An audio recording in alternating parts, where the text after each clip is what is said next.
Good afternoon, everyone. Thank you for coming to the second half of the basic EEG course as the part of the ACNS fall courses. On behalf of my co-director, Dr. Lin Liu from the University of Rochester, and myself, Saurabh Sinha from Duke University, I want to welcome you to the course. We had a really good session this morning talking about normal EEG and normal variants in adults and pediatrics. And this afternoon, we're going to spend about 2 hours with some presentations talking about abnormal EEG in encephalopathy, seizures, as well as pediatrics.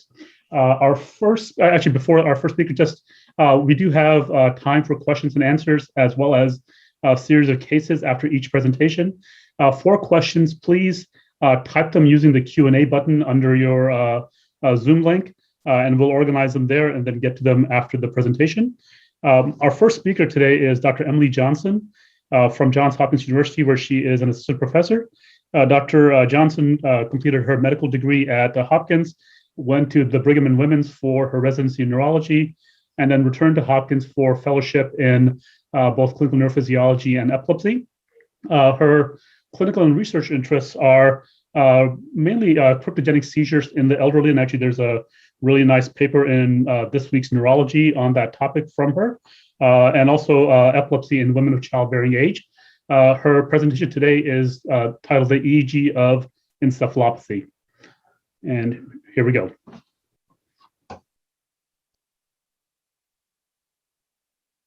Good afternoon. This is Emily Johnson, and I'll be talking today about EEG and encephalopathy.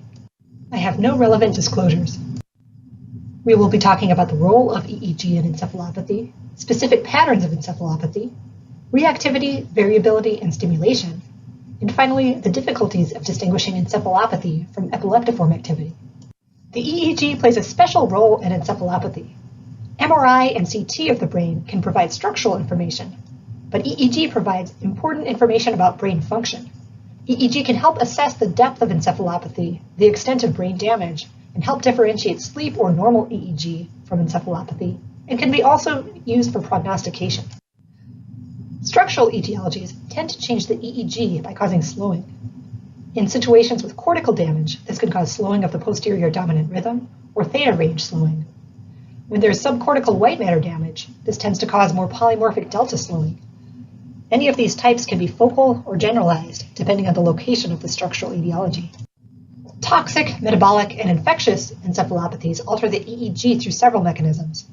These include altered blood-brain barrier permeability and altered neurotransmission. We know that the EEGs in encephalopathy are usually altered due to one of several etiologies, or maybe to more than one. These include structural, metabolic, or infectious causes. And I've listed some of the examples here. Encephalomalacia, renal insufficiency, and UTI are some possible causes of EEG changes in encephalopathy. Raoul Sutter and Peter Kaplan did a study of hospitalized patients with encephalopathy. They looked at 154 hospitalized patients and classified each EEG by the most prominent pattern, and then they examined the possible causes of the encephalopathy. They categorized these causes into structural, metabolic, and infectious causes. Most EEG patterns were associated with more than one type of abnormality. You can see from these diagrams that for 4 out of the 5 EEG patterns that they studied, the patients had 2 or 3 possible etiologies for their encephalopathy. We will talk about each of these patterns in a bit more detail. Let's take a look at some specific EEG patterns going from fast to slow. This is an example of alpha coma in a 51-year-old man who was found down with hypoglycemia and who was unresponsive. Alpha coma consists of diffuse, invariant, 8 to 13 Hz activity on EEG in an unarousable patient. The alpha activity is usually between 10 to 50 microvolts in amplitude, and it might be generalized, or it could demonstrate an anterior or posterior predominance. The main causes of alpha coma are brainstem stroke, post-anoxic injury, or toxic or infectious causes. Brainstem lesions disrupt the ascending connections between the reticular activating system and thalamocortical pathways, and they functionally disconnect them from the alpha-generating cortical neurons. Diffuse cerebral injury following hypoxia leads to laminar necrosis of the cortical layers 4, 5, and 6, while deeper structures are relatively preserved. In this setting, neuronal circuits may be intact enough to generate alpha patterns, but insufficient to allow wakefulness. The mortality from alpha coma is high, with an average around 76% in the literature. This varies by etiology, with a low of 8% in drug-induced causes and a high of 90% in stroke etiologies. This is an example of a primarily theta EEG in a 65-year-old woman with cognitive decline and cortical atrophy. The theta EEG has primarily 4 to 7 Hz activity, with less than 20% of the record being alpha or delta activity. Theta slowing is seen in a variety of causes that affect the cortex, including metabolic encephalopathy, hypoglycemia, sepsis, sedation, brain atrophy, and dementia. EEGs with mixed theta and delta slowing are common, seen in about 20% of hospitalized patients. This is a 56-year-old man who had altered mental status after a liver transplantation, who was found to have mixed theta and delta activity. In studies of hospitalized patients with encephalopathy, this pattern is associated with intracranial hemorrhage, intensive care needs, and unfavorable outcomes, though it is nonspecific. Polymorphic delta activity indicates a more severe encephalopathy. This is an example in a 75-year-old man with microvascular disease in the white matter and renal insufficiency. Polymorphic delta activity is frequently associated with subcortical white matter disease. Now we're going to talk about periodic and rhythmic activity. We should note that periodic activity has an interdischarge interval between the sharp waves or the delta waves that comprise the activity, whereas rhythmic activity has no interdischarge interval. Diffuse rhythmic activity in the 1 to 3 Hz range is called generalized rhythmic delta activity, or GRDA. It's a nonspecific pattern of encephalopathy, and it's not associated with seizures. This is an example of GRDA from a 21-year-old woman with midline glioblastoma. This is extreme delta brush, a finding that is specific for anti-NMDA receptor autoimmune encephalitis. This is found in about 30% of patients with NMDA encephalitis. This consists of GRDA, generalized rhythmic delta activity, with overriding fast activity in the beta range. This is called extreme delta brush because of its reminiscence to the delta brush complexes found in premature neonates. Besides extreme delta brush, there are other findings seen in autoimmune encephalitis. GRDA is very common, seen in 33% of patients who are on continuous EEG with autoimmune encephalitis. Slowing, rhythmic or otherwise, is also common, as are seizures present in more than half of patients with autoimmune encephalitis. New onset refractory status epilepticus, or NORS, is seen in 19% of patients with autoimmune encephalitis.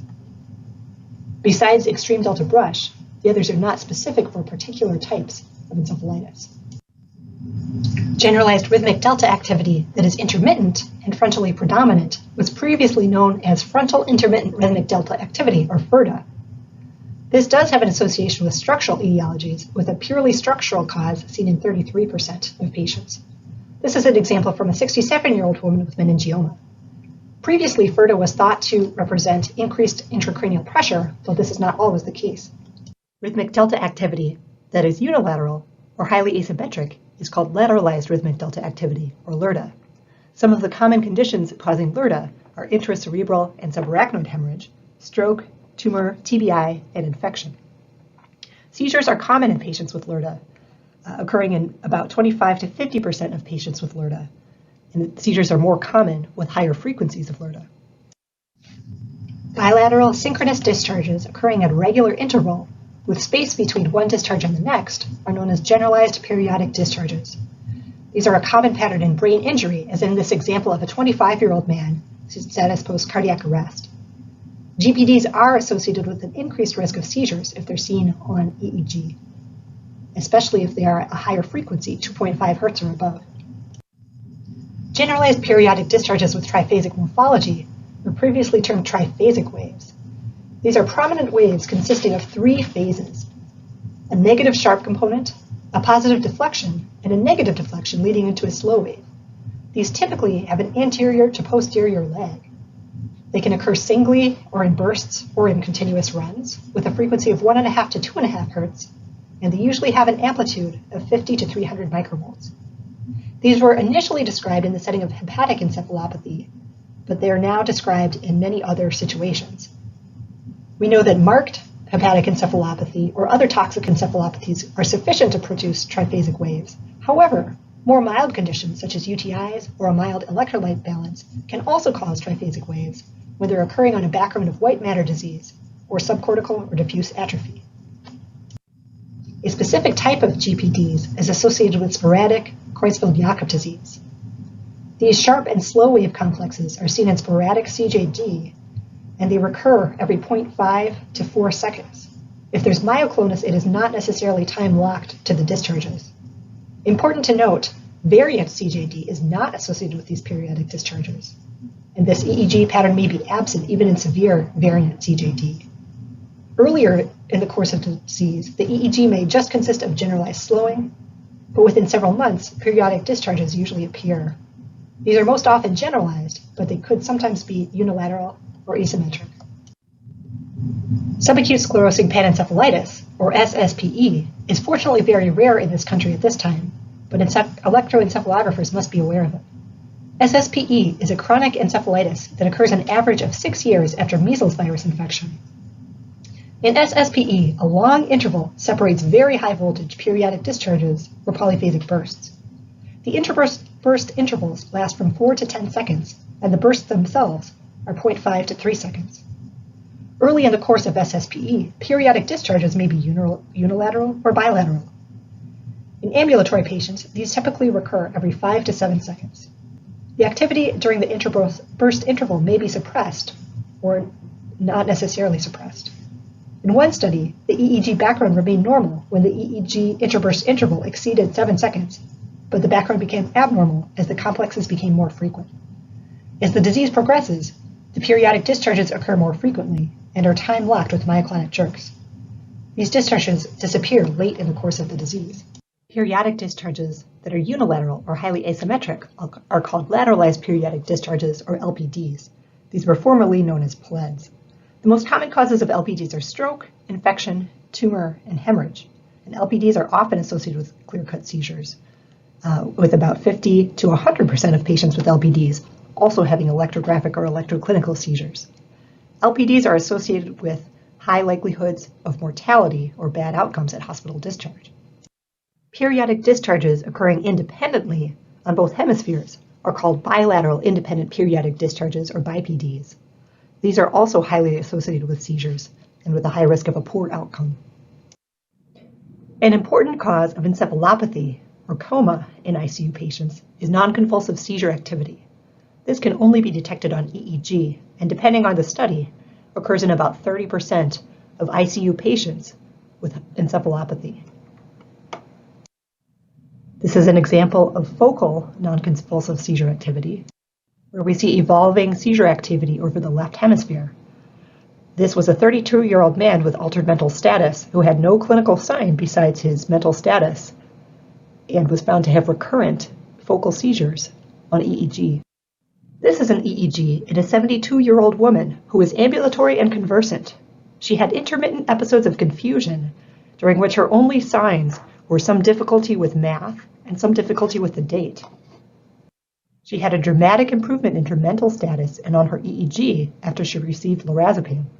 Those are two different types of non-convulsive seizures, also known as electrographic status epilepticus. The definition of non-convulsive status epilepticus is electrographic seizure activity lasting for more than 10 minutes or occurring for more than 20% of any 60-minute period of recording. The EEG characteristics are epileptiform discharges at 2.5 Hertz or more, or epileptiform discharges or rhythmic activity less than 2.5 Hertz with at least one of the following: typical spatiotemporal evolution, as we saw in the first example, subtle clinical ictal phenomena, or EEG and clinical improvement after AEDs, as we saw in the second example. A burst suppression EEG consists of periods of suppression with activity less than 10 microvolts that alternate with higher amplitude bursts with mixed frequency activity. In a burst suppression EEG, the suppression comprises 50 to 99% of the record. The bursts themselves can have mixed frequency activity, including sharp waves or other epileptiform activity. This is an example of burst suppression in a 24-year-old woman who was on pentobarbital for intracranial pressure management. Burst suppression can be iatrogenic, such as in this case of pentobarbital, or it can result from brain injury, especially post-anoxic injury. When burst suppression persists in post-anoxic patients for more than 24 hours after the return of spontaneous circulation, it can be a poor prognostic indicator. Next, let's talk about state changes in stimulation in encephalopathy. In moderate or severe encephalopathies, patients may lack sleep features on EEG. These are vertex waves, spindles, and K complexes. There have been several studies comparing the outcomes in patients with and without sleep elements. In general, those without sleep features have a worse outcome. In one study of ICU patients, adjusting for their severity, those with K complexes had a higher likelihood of a positive outcome with an odds ratio of 2.8 compared to those without sleep elements and K complexes. Another study showed that patients who have sleep spindles on EEG have a better outcome after cardiac arrest. This year, the ACNS introduced the concept of CAPE, the cyclic alternating pattern of encephalopathy. Here's an example in a 53-year-old woman with subarachnoid hemorrhage. Her EEG alternated between lower voltage theta pattern and a higher voltage delta pattern. This is an example of her more resting state. We can see it's fairly low voltage theta activity. This alternated with higher amplitude periods of delta activity. The delta activity was her more awake or more stimulated state, while the theta activity was her more resting state. I think the CAPE pattern is easier to see using quantitative EEG, as in this example from PERSIST. I'm looking at the FFT spectrogram in the middle, where we see these lower amplitude periods or lower power periods alternating with the higher power periods with the white higher power in the delta range. You can see how those correspond with A and B, the resting and the more stimulated patterns. To qualify as CAPE, the patient has to have two patterns, each lasting at least 10 seconds, which spontaneously alternate for at least 6 cycles. If the patients are each lasting longer than 60 seconds, these can also count as state changes. This is also sometimes referred to as atypical reactivity, where there is slower activity in the more awake or more stimulated state. Rhythmic, periodic, or ictal appearing activity can be spontaneous, or it can also be induced by stimuli. This can be noxious physical stimuli, this can be sound, or this could be any other stimuli in the room. If we know that activity is induced by stimulus, we call it SI, or stimulus-induced activity. This is an example of stimulus-induced activity in a 67-year-old woman with tuberculosis meningitis. You can see where the arrow is a provider entered the room, and then her low voltage pattern turned into a higher amplitude, slower pattern. It is sometimes difficult to differentiate stimulus-induced activity from non-convulsive seizure activity, although perhaps not in this case. Here we see a spontaneously evolving seizure in a 24-year-old woman with Norse. Sometimes it is difficult to distinguish seizure activity from the stimulus-induced activity that we see in encephalopathy. One way to distinguish this is to look at the quantitative depiction of the EEG. This is an example looking at the fast Fourier transform, looking at two seizures. You can see the seizures with their increased power and the slow frequencies there. And you can see that they each have an abrupt termination as depicted by the red arrows. In contrast, below, you can see that stimulus-induced activity has this cyclical alternating termination pattern with these bands of higher power activity alternating with lower power activity, and they gradually taper out. This is more similar to the cyclic pattern seen in CAPE, and this is more characteristic of serpents. There are many borderline cases where it's difficult to tell whether a patient has seizure activity or whether they have an encephalopathic pattern. Here we see an example of generalized periodic discharges occurring at about 1 to 1.5 hertz. The clinical picture will help us distinguish what this is. This occurred in a 24-year-old woman with Norse with new onset refractory status epilepticus and occurred as she was coming out of burst suppression, and this quickly evolved to seizure activity. Here's another example of sharp 1 to 1.5 hertz generalized periodic discharges. In this case, they have a more triphasic morphology, and these were found in a 58-year-old man with hepatic insufficiency. It's often challenging to know how or when to treat in these borderline situations. This is one approach. If the pattern of concern is lateralized or bilateral independent periodic discharges, we can assess for a correlate. This can be a clinical correlate, such as focal motor twitching, aphasia, or hyponeglect. It can be an electroradiologic discordance, such as when the patient's clinical examination is much worse than their structural causes would suggest. Or this could be a DWI hyperintensity on MRI. If one of these correlates is present, we can treat with an additional AEDs. If these characteristics are not present, we can look for additional high-risk characteristics, such as a frequency greater than 2 Hertz, a plus modifier, that is fast activity or rhythmic activity, monomorphic morphology, which corresponds to a higher risk of seizures, sharp or spike morphology, or brief, potentially ictal rhythmic discharges. If one of these features is present, we can treat with additional AEDs. If these features are not present, we can consider ancillary studies. We can look at a PET to look for focal hypermetabolism. We can look at SPECT to look for focal hyperperfusion, or we can look at focal hyperperfusion on an MR or CT perfusion. Any of these characteristics would be suggestive of ictal activity. If there is hypermetabolism or hyperperfusion, we can treat with additional anti-epileptics. If not, we can continue to monitor for another 24 to 48 hours to see if any clearly ictal patterns develop. If the pattern in question is generalized periodic discharges, we should assess for toxic metabolic etiologies, such as sepsis, liver failure, or certain antibiotics. If a toxic metabolic etiology is present, we should monitor for 24 to 48 hours. If not, we should look for high-risk characteristics. That's a frequency greater than 2.5 Hertz, a plus modifier such as fast or rhythmic, GPDs that do not have a triphasic morphology, or again, an electroradiological discordance. If one of those high-risk characteristics is present, we should treat with additional medications. If not, we can again consider ancillary studies. That's the PET, SPECT, or MR or CT perfusion. If there's focal hypermetabolism or hyperperfusion, we should treat with additional medications. And if not, we can monitor for 24 to 48 hours to see if any clearly ictal patterns develop. Here are some important references. Thank you, and I'm happy to take any questions.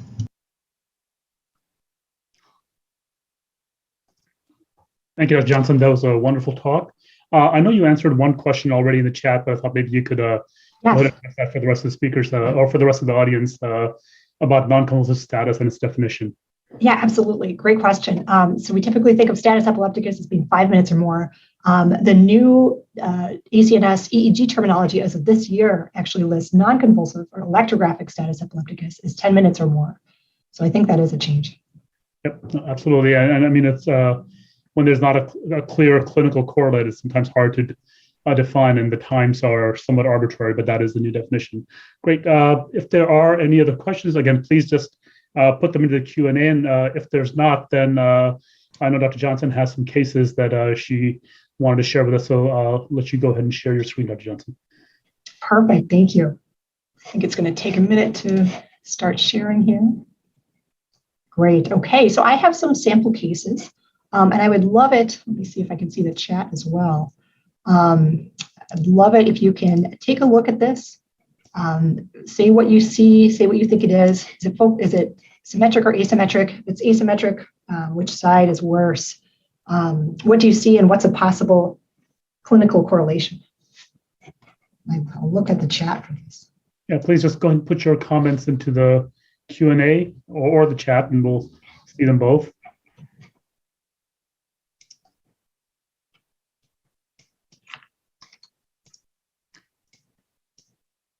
People are being a little shy. Sure. Okay. So looking at this one. So one person says generalized slowing, left side is worse with lower amplitude. Excellent. Great. Yeah, we see perfect. We see focal. We see a generalized slowing. It is a bit asymmetric. There's a little higher amplitude activity on the right side than the left, and we have some theta range activity on the right that is not present on the left. That's excellent. And this is that's fantastic. And it gets a little bit rhythmic at times, but it's not sustained rhythmic activity.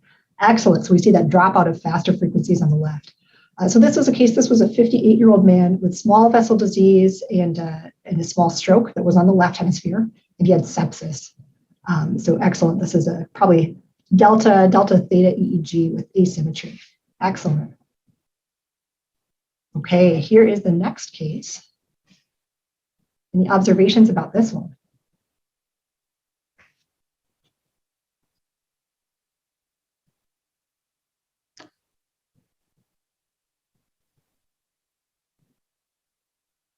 Excellent. Great. Good. So people are pointing out the rhythmic activity. Excellent.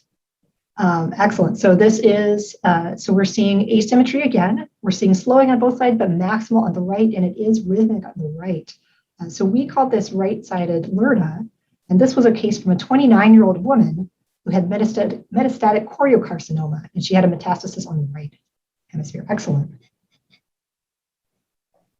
Perfect. Okay, here's a different one. What do we see in this case?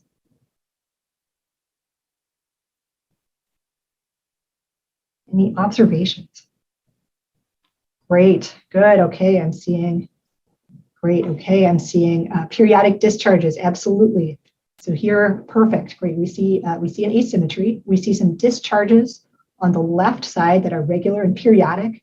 So these are lateralized periodic discharges on the left.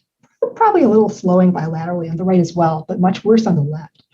So this was a 68-year-old woman who had a left parietal tumor, and she had these LPDs. I think we were monitoring her. She also had seizures on continuous EEG.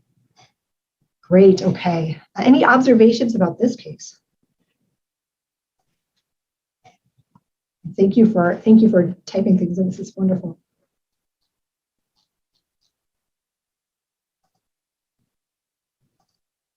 Or any ideas what's happening here?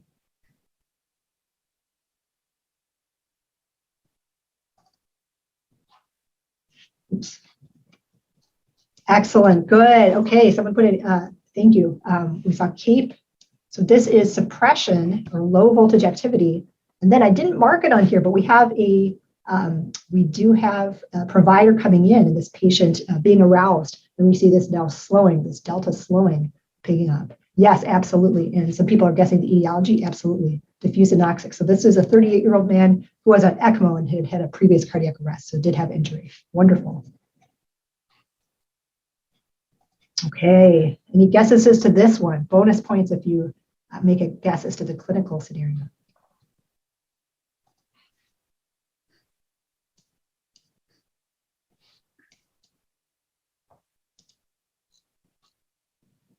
All right, I see some guesses. I actually saw a guess on this earlier.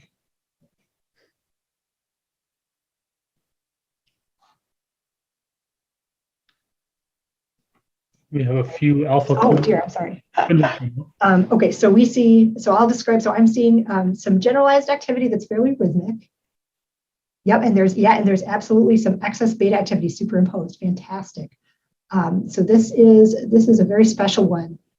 This is an example of GERDA with overlying fast beta activity, exactly as put in there. This patient actually had extreme delta brush. So this was that slow generalized delta activity with overriding fast beta activity. And someone put it in earlier. This was a 21-year-old woman who had NMDA encephalitis. Not quite as nice an example as the one I put in the chat, but excellent, very good.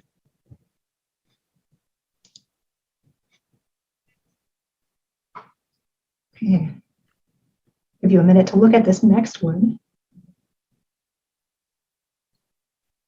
Is it symmetric or asymmetric? What do you see?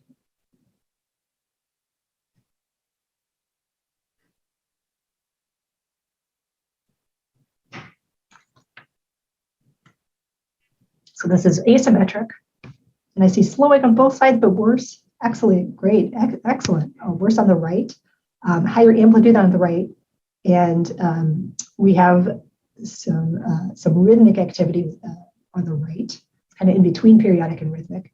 And I guess it's breach, absolutely. So this patient actually did have a breach on the right. This is a 78-year-old woman with a right sided GBM. Very good. How about this next one?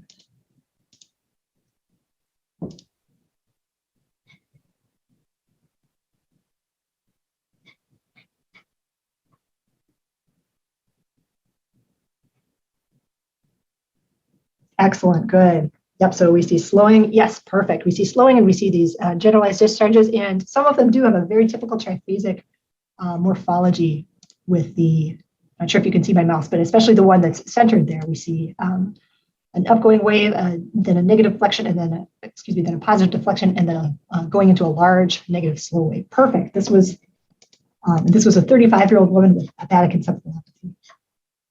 And I'll skip ahead a little bit. How about this one? What would you call this?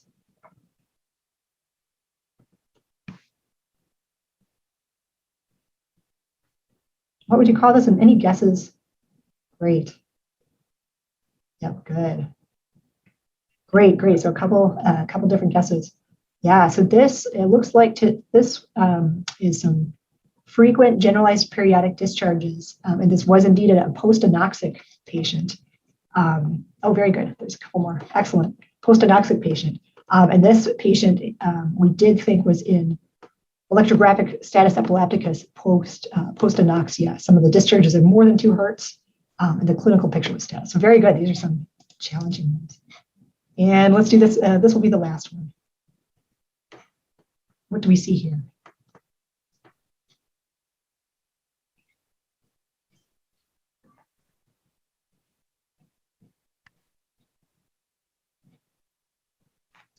Oh man, someone has a really good guess, and I wish I had an example of that. They're not quite as slow as we would see for SSPA. It's a really good guess. Yep. So these are just excellent, good. So right-sided periodic discharges with fast activity. That's excellent. And this was a 69-year-old woman with HCV and a meningitis. Fantastic. And I'll stop there. Great, thank you very much. Great, thank you, Dr. Johnson. I think we have time for a couple more questions, and if not, I have a couple of slides that I can share before we start the next talk. I don't think any of them really are too different than what Dr. Johnson showed, but just a couple more examples. So this is a 65-year-old woman with encephalopathy who's getting this EEG. Just comment on what you see in the EEG. How would you describe it? And if you want to throw in anything additionally as far as what you think of this little portion of the EEG right here over my mouse. I'm not seeing the EEG. I'm not sure. I should share the screen. That should certainly help. 1 second. It's great on my screen. There we go. Is that showing up now? Yes, now we see it. Okay, great. So, the 65-year-old woman with encephalopathy and this EEG, and what I was referring to was, in addition to the overall background, just what people thought of this, these 2 or 3 seconds of the EEG in the center here.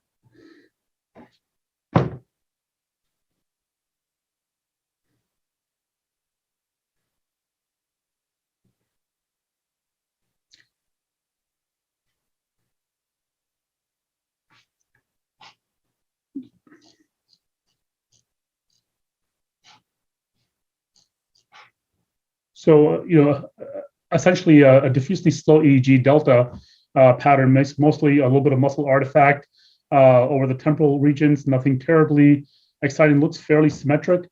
The only question is, that little portion of the EEG, those 2 seconds or so, there are some generalized looking sharp waves, maybe favoring one side a little bit more over the other, on the left versus the right.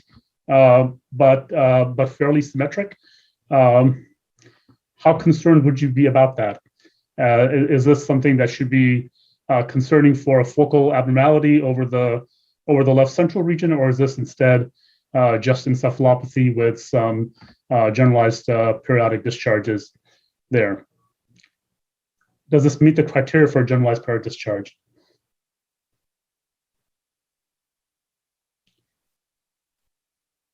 So again, the criteria are kind of are arbitrary, but they're set in such a way that we can all talk about the same thing and use the same words. This wouldn't officially meet the criteria because it doesn't go on for long enough, but certainly it has a periodic flavor to it. It is a little asymmetric, so that could certainly be could make you want to look a little bit longer at it. Is this indeed a left-sided discharge that is just being picked up over the right central leads, or is this instead generalized discharge? I think that, based on the rest of the EEG, we probably would favor that this is a generalized discharge, but it kind of remains an open question. It has a little bit of a triphasic morphology, but that really doesn't mean very much by itself, but just kind of a diffusely slow EEG with this little area that kind of gives you a little bit of pause and makes you wonder. Let me show you one other. This is a 19-year-old patient with an assault and now has a right-sided subdural hemorrhage. Just kind of looking at the EEG, just what are your thoughts? Any comments about that? I mean, it's a fairly straightforward EEG, but a fairly striking difference between the two sides.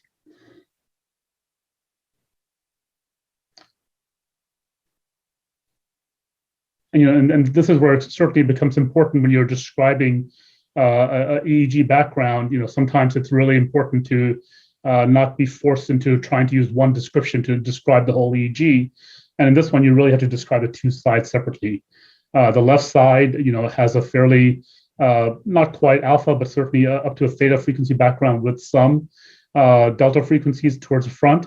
But the right side is entirely delta and with just a little bit of theta there, and it certainly is rhythmic as well. This is one of those things where someone could argue that maybe there's at points where you might call it periodic rather than rhythmic, but certainly it's a rhythmic discharge. It's lateralized rhythmic delta, mainly over the temporal regions on the right side, and more benign looking, but still mildly slow background on the left side. And then just one other I'll show, which is this is a 76-year-old woman with end-stage renal disease and now has a fever and has this EEG.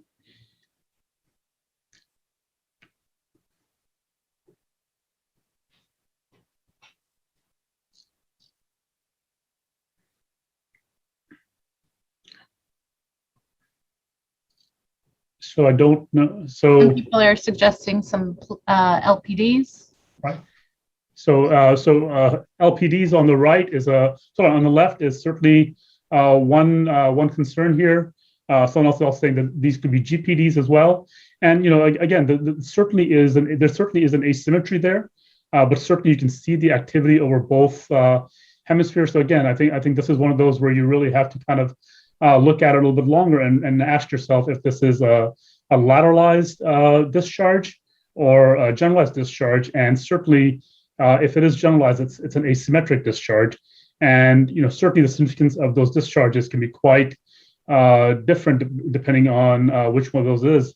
The generalized discharges a little bit less commonly associated with epilepsy, and certainly the lateralized ones more so. And then this is the same EEG. Somebody else wanted to mention triphasic waves. Yep, and certainly the waves themselves again also have a triphasic morphology here, and even on this anterior to posterior AP bipolar montage, you can at least in some of them see the little bit of lag that we talk about from the front to the back on the left side. It's not the most impressive, but it's there. So, they do have at least some features of a triphasic morphology. The fact that they're so asymmetric should give you a little bit of pause in assuming that this is purely encephalopathic EEG and not epileptic. But overall, the picture really suggests that more. But there is that asymmetry that, again, should give you a little bit of pause and a little bit of wonder there. So I think with that, I'm supposed to wrap up. And let's go ahead and start with our next presentation. So let me stop sharing my screen. And we'll go on to our next speaker. Our next speaker is Dr. Angela Wabulya. Dr. Wabulya is currently an assistant professor at the University of North Carolina, Chapel Hill, just up the street from me. Dr. Wabulya received her MD from the Makerere University in Uganda. I know I didn't pronounce that right. I apologize. She did her residency and then practiced in Uganda for several years before doing a neurology residency at Johns Hopkins, and then doing a clinical neurophysiology and epilepsy fellowship also at Johns Hopkins. She then joined the faculty at UNC, where in addition to being an epileptologist, she's also the program director for the epilepsy fellowship, and also heads up the diversity, equity, and inclusion liaison for the Department of Neurology there.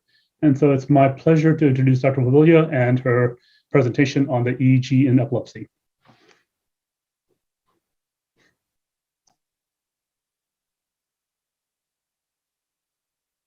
Welcome to the session of EEG in epilepsy. The objectives will include reviewing the role of EEG in epilepsy, fundamentals of identifying epileptiform activity, types of inter-ictal and icto-EEG patterns in focal and generalized epilepsies, types of EEG and optimization of EEG in epilepsy. Clinical data is the main method to accurately diagnose epilepsy.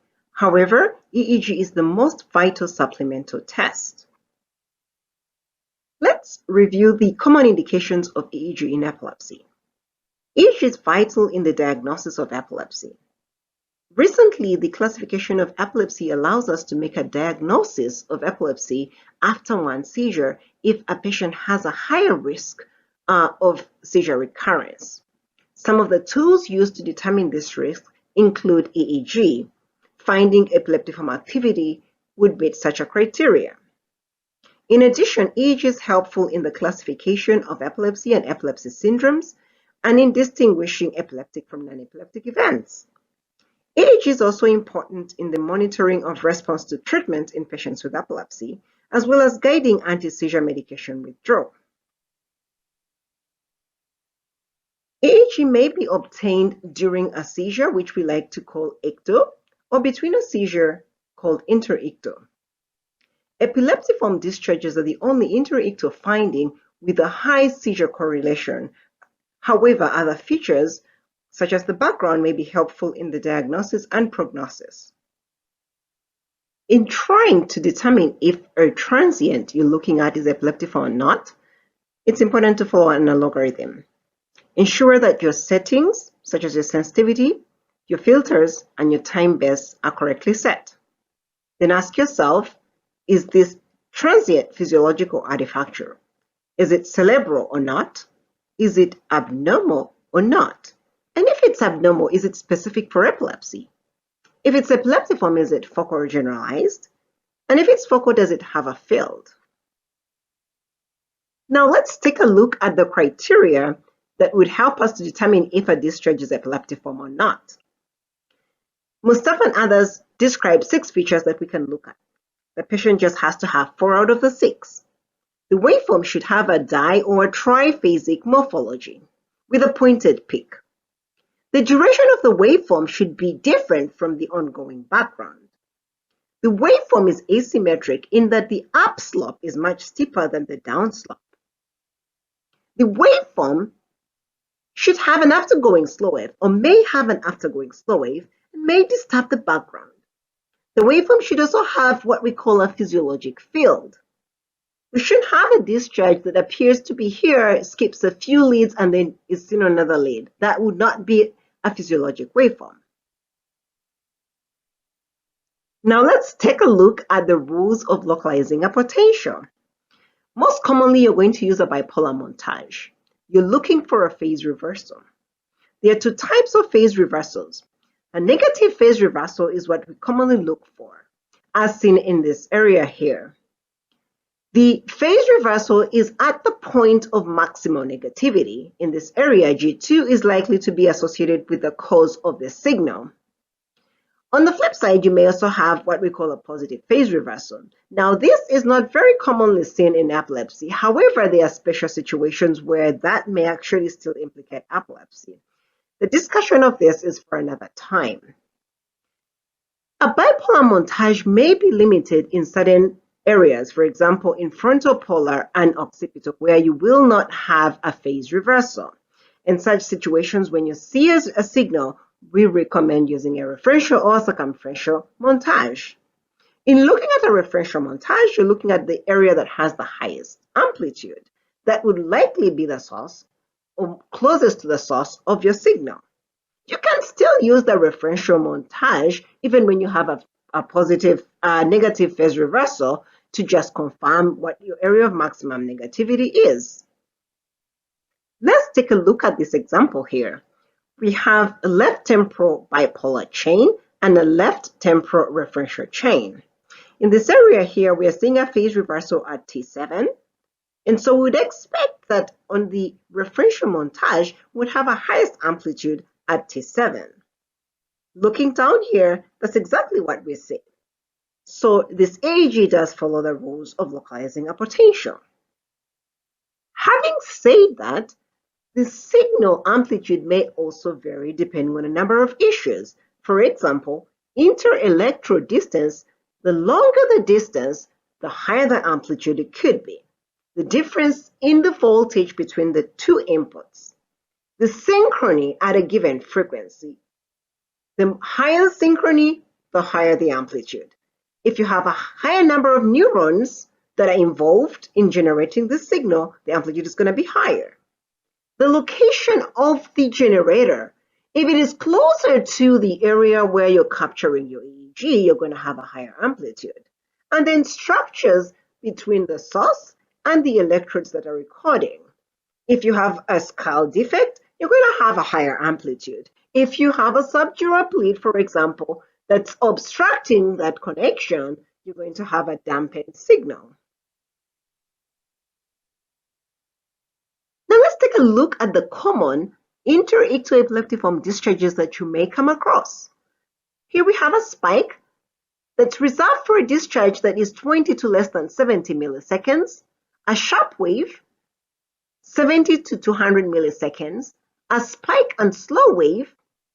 This is typically reserved when we consistently have a slow wave following a spike, and the slow wave is typically higher in voltage compared to the spike. The slow wave typically represents a refractory period of the affected neurons.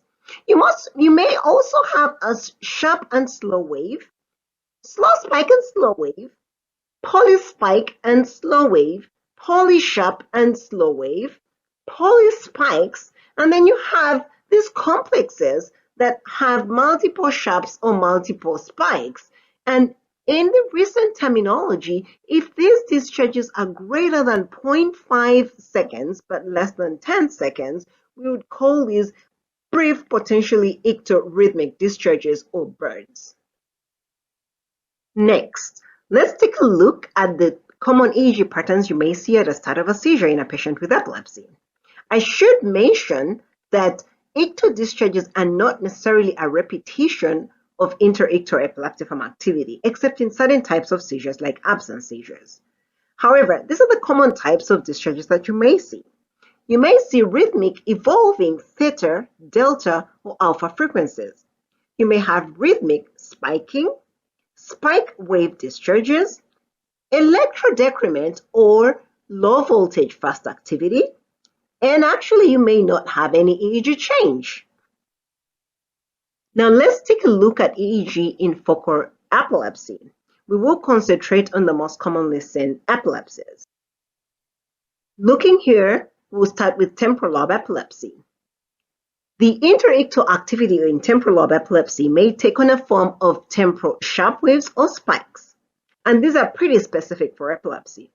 These discharges are sleep activated, meaning that you'll see them mainly in transitions of states of sleep. However, if a discharge is seen in the awake or REM sleep, it's usually very restricted to the primary focus. It's also important to remember that a patient with temporal lobe epilepsy may have bilateral independent discharges and yet really have a seizure coming from one side. The other pattern that is worth mentioning here is what we call the temporal intermittent rhythmic delta activity, TIRDA. This is noted to have a strong association with epileptiform discharges. It's very different from this irregular slow activity that is non-specific. This is an example of what you would call a sharp wave in left temporal lobe epilepsy. And this is an example of temporal intermittent rhythmic delta activity or TIRDA in the left temporal chain in a patient with temporal lobe epilepsy. This is an example of two patients, one with a mesial onset of epilepsy showing faster frequencies at the onset of the seizure, compared to another who had a transition wave and slower frequencies, and this patient had more of a lateral onset. In summary, The EEG features in temporal lobe epilepsy may help you to differentiate if your patient has mesial or lateral temporal foci. The interictal EEG, the epileptiform activity in the mesiotemporal onsets may be localized at the FT9 or the sphenoidal leads if they've been added. In addition, you will see tearda more commonly in the mesial foci. On the flip side, lateral temporal interictal epileptiform activity will have a neocortical predominance. You have this most notable in the T3, T4, which is now T7, T8, or T5 to 6, which is now P7, P8. As we've seen just a few seconds ago, the ictal patterns in mesio will usually have a faster frequency, about greater than 5, so in the theta range. On the flip side, the lateral will typically have a lower frequency, more in the delta range, and may begin with a transition wave. Let's take a look at frontal lobe epilepsy.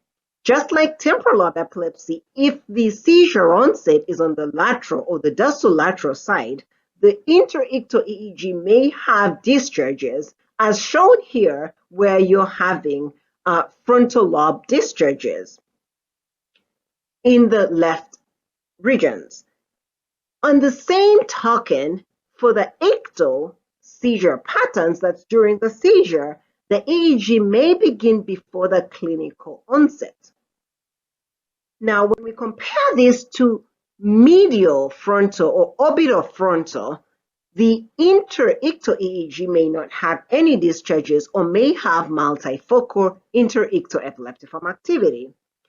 In addition, during the seizure, you may have the clinical onset before you have an EEG onset.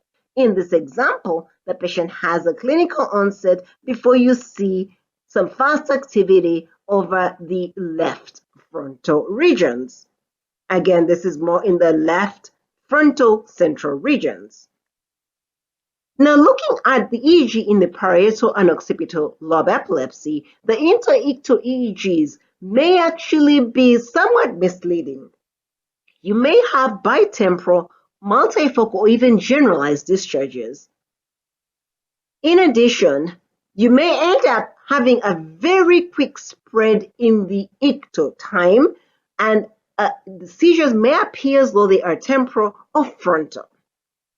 And as mentioned earlier, the O1 and O2 electrodes suffer from the end of chain, and so you won't have the phase reversal that you're looking at. This is an example here where we see a snippet with someone who has occipital epilepsy but does not have any phase reversal, but we still see discharges in the O1 lead. That should not be confused with this pattern here, which we will look at in another type of epilepsy. Next, I'm going to mention briefly about benign Rolandic epilepsy with central temporal spikes, a condition where you may have two different polarities on the same EEG epoch. You may have surface negativity at the central and temporal areas and surface positivity at the frontal areas. This is due to the epileptiform activity arising at an angle that is parallel to the cortex and leading to a tangential dipole, such that the superficial or outer cortex leads to a negativity while the deeper cortex leads to a positivity.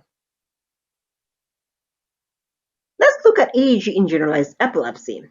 It's important to note that spike and wave complexes are a hallmark of generalized epilepsy. The discharges tend to have a frontal predominance and may have a shifting asymmetry. The interictal EEG in generalized epilepsy may help you to determine if your patient has an idiopathic type of epilepsy or symptomatic type. In idiopathic type, the background is typically normal and the frequencies are much faster, typically greater than 2.5 Hertz in the awake state, and they do not have paroxysmal fast activity. However, in the symptomatic, the background is usually abnormal, there is slowing, and the frequencies of the spike and wave activity is usually less than 2.5, and paroxysmal fast activity is noted in sleep in some cases. How about the ictal EEG? The ictal EEG in idiopathic generalized epilepsy will again have faster frequencies, i.e. 2.5 to 4 Hz in some of the absence ages, and then 4 to 6 Hz in JMA. In symptomatic epilepsy, however, you will have a different type of pattern. You may have hypsarrhythmia, slow spike and wave, paroxysmal fast. You may have a lot of other different EEG patterns. Now let's take a look at the different types of EEGs that you may encounter in generalized epilepsy. I alluded to this EEG earlier. This EEG shows a pattern we call the occipital rhythmic intermittent delta activity, or ORIDER, which is commonly seen in generalized epilepsy. Again, not to be confused with occipital epilepsy because of the location of the discharges. Next, we look at what a patient may have with absence epilepsy. As I mentioned earlier, the background is typically normal. They will have generalized spike and wave, and at the onset of a seizure in the absence, the discharges may appear slightly faster and tipping a little bit slower towards the end of a seizure. Next, let's take a look at what you would see in a patient with juvenile myoclonic epilepsy. In this EEG epoch, we have bipolar montage left over right. You see generalized 4 Hz spike and wave activity. The background of this patient is generally healthy.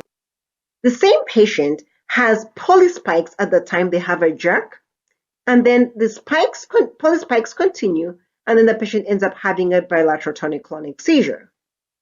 Again, just to emphasize that you could just have this discharge here with a jerk, and that will qualify for a seizure, even if it's a short duration of an EEG epoch. So let's look at EEG in Lennox-Gastaut syndrome. The EEG in Lennox-Gastaut syndrome may show 1 to 2 Hz slow spike and wave activity, as can be seen here. It's generalized. You may have generalized slowing of the background, and you may have paroxysmal fast activity or a recruiting pattern during sleep. Okay. Let's take a look at EEG types and their optimization. EEG types may depend on the location, inpatient versus outpatient, prolonged versus short, with or without video, scalp or with intracranial, integrated computerized models or not. However, the most common EEGs used include a routine EEG, typically 20 minutes long, prolonged EEG, maybe 1 to 2 hours, long-term or ambulatory EEGs. Any of these may be with or without video. The sensitivity of EEG varies with age, type of epilepsy, use of anti-seizure medications, seizure frequency, proximity of EEG to a patient's seizure. A routine EEG may capture interictal activity about 50% of the time with the first test. By the 4th test, you have a 92% chance of capturing interictal activity. There's little yield in additional routine EEGs after that.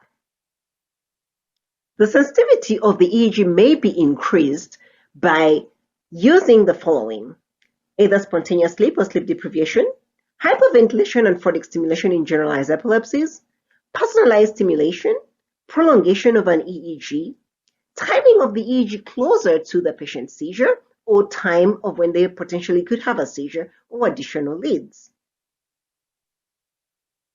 A word of caution with routine EEG. A normal routine EEG does not rule out epilepsy. You may have a normal routine EEG in up to 50% of patients with their first test, and 10% of epilepsy patients may always have a normal routine EEG. You may see epileptiform activity in the central, mid-temporal, even occipital regions, especially in children who may not necessarily have epilepsy. It is not uncommon for benign variants and artifacts to be misdiagnosed for epilepsy.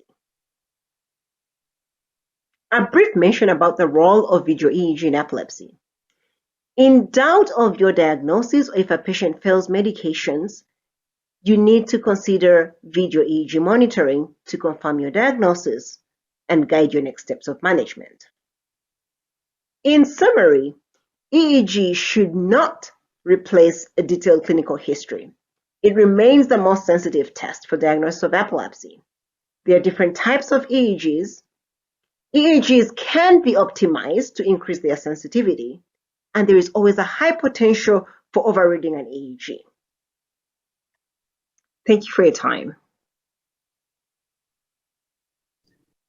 Great. Thank you, Dr. Mobilia. That was a wonderful presentation. And I think you've now heard at least 4 out of the 5 speakers say this to you, which is don't overinterpret an EEG. I think everyone has said that along the way, that most of us believe that you can do much more harm by calling something that is normal abnormal than vice versa. So that's great advice, and I hope everyone hears that. If you have any questions, please put them into the Q&A box, and we will certainly answer them as they come in. But in the absence of that, Dr. Bobulia, do you want to share your screen and share the cases that you have?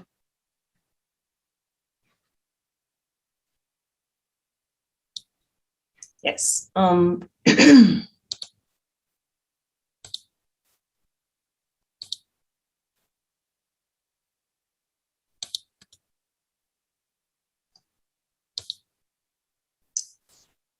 Okay. Good afternoon, everybody. Thank you for joining. I assume that you're able to see I believe it's the Dr. Sinhari can let me know, are they seeing the big screen or the double screen? We're seeing the presentation screen right now. We just need to kind of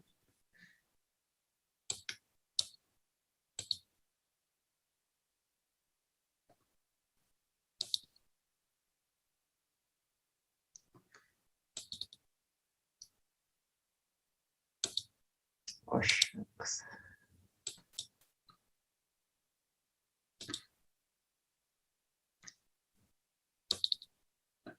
Okay. Are you able to see that now? not yet. Yep, now we got it. Oh, now you got it? Okay. We had it for a second there. Okay.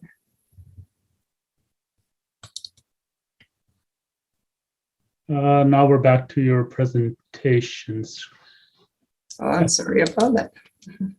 Yeah, if you go to display settings at the top, that might change it.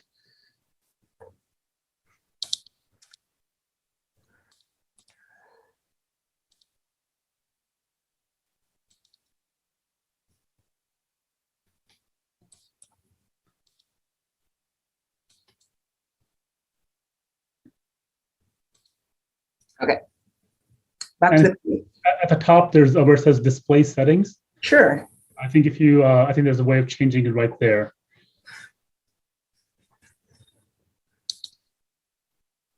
Yep, there we go. Perfect. Okay, sounds good. Sorry, good afternoon, everyone, once again. Okay, so I'll start off this case presentation with a few questions, and we'll start off with this EEG. This is an EEG in an adult patient, and the question that we have is, what do you think this pattern of EEG represents? Do you think this is a sharp transient, a sharp wave over the right temporal regions, a sharp wave over the left temporal regions, or a wicket? Okay, agreed with the audience. So yes, B seems to be the correct answer. And the reason we say that is obviously the duration of the sharp wave, right? So the reason why we're saying that is that, first of all, this is a bipolar montage, and you have left over right. This is the temporal region.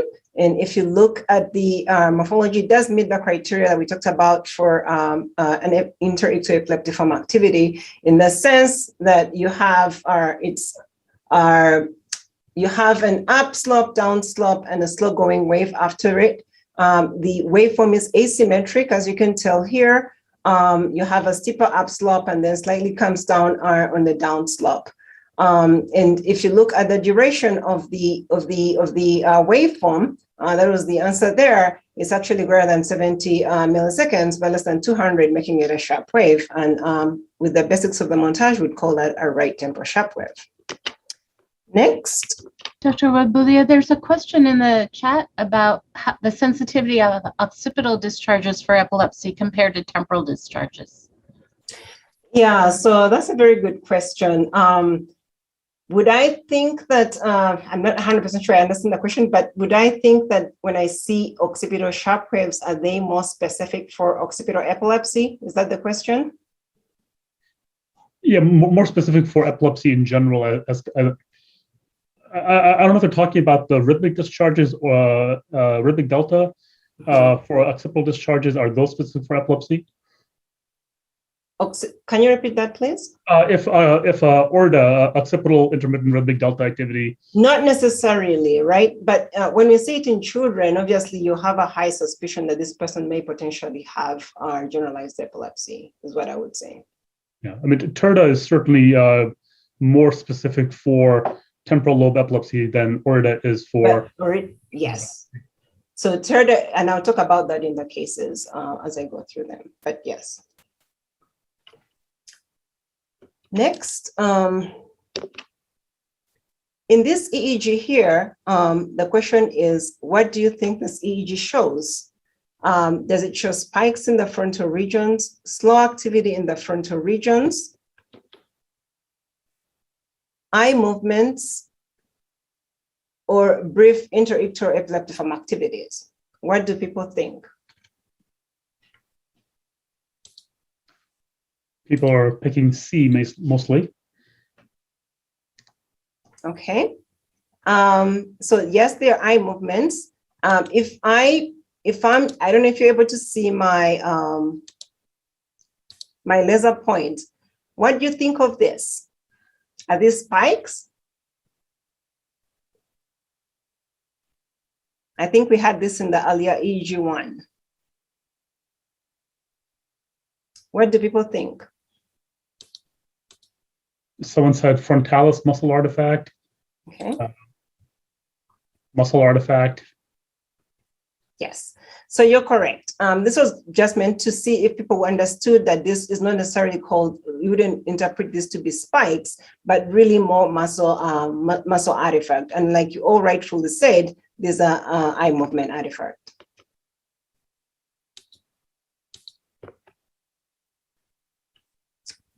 How about this EEG? This EEG is most notable for what?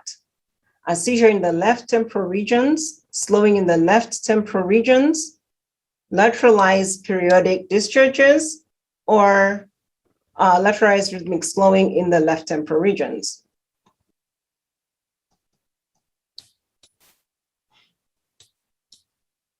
What do people think? We are getting mostly C. Yes. So I agree with you. It's mainly lateralized periodic discharges. And the reason we say that is because you're seeing these discharges that have a pretty much similar interdistance, right? So you do have the sharp wave and an interval between the sharp wave that seems to be pretty consistent. And it is in the left temporal region. So that's really why we call that that.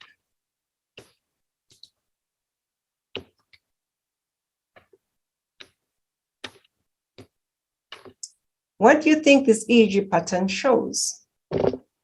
Is this EEG pattern seen to suggest left frontal lobe epilepsy, left temporal lobe epilepsy, right frontal lobe epilepsy? What do people think? Someone says right frontal lobe epilepsy. Why? No, I think that may have been from the last answer, last question. Okay. I think B is the answer of choice right now. Okay, so that would be the left temporal lobe epilepsy. And like we mentioned earlier, this is TERDA, that's temporal intermittent rhythmic delta activity that is most highly suggestive of temporal lobe epilepsy. And like Dr. Sinha said earlier, if you see this, so I'll just make a snippet here. TERDA would likely suggest epilepsy. For what we used to call FERDA does not, like Dr. Johnson said earlier. And then ORIDA might, but it's not as specific as TERDA is for epilepsy. This is an EEG in a 13-year-old child with staring spells. And part of this routine EEG shows, what do you guys think about this routine EEG? A, is it a normal background? B, does it show any slowing in the frontal regions bilaterally? What do people think? A, normal. What can you do to improve the yield if you suspected the patient to have absence epilepsy? What would people do to increase the yield of your seizure, of your EEG? C is hyperventilate is correct. Hyperventilation and shortic stimulation are very helpful in helping you to provoke some of the indirect epileptiform activity that you may miss without this provocation in generalized epilepsies. Adding more electrodes is not very helpful in this particular case, though may help in certain situations like temporal lobe epilepsy, where we may add sphenoid or subtemporal leads. Asking a patient to sleep may be helpful in epilepsies, again, like temporal lobe or even in frontal lobe, where you may have only sleep nocturnal seizures. And again, like I mentioned earlier in the talk, that you have sleep potentiated epileptiform activities in some epilepsies like temporal lobe. This EEG is most notable for what? What do people think is this EEG showing? Again, left, this is left, central, and right. Do you think it is myogenic artifact, forehead spike and wave, interictal epileptiform discharges, or an electroclinical seizure? Any takers?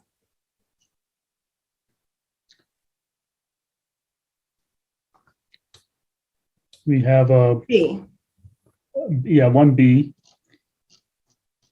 When, We have some D's coming in and we have some C's coming in. So this is a good EEG to show us certain patterns. So I'll just go over it a little bit. So again, this is someone in probably the drowsy state, like you learned earlier. You don't see a lot of eye movements at this point, right? So I mean, there's a little bit of myogenic artifact. But what you see on this snippet here is that you're seeing high voltage pulse spikes, right, that are generalized, okay? So, and it's about 0.5 seconds. So that would be significant for a generalized type of epilepsy. However, at the time this is seen, the patient has a jerk, and it's shown right here in the EEG. So this EEG area has a clinical correlate. And despite it being less than 10 seconds, which we normally say for like electrographic seizures, this is actually an electroclinical seizure because the patient did have a jerk and has a clear clinical correlate. So the person who answered D, that was the right answer. This pattern of EEG is typical in which type of epilepsy? Do you think it's most common in juvenile absence, juvenile myoclonic, symptomatic, or Lennox-Gastaut? Sorry. B. I can see only one answer. Please don't be shy. Just put in anything that you think. What do you think this EEG pattern represents?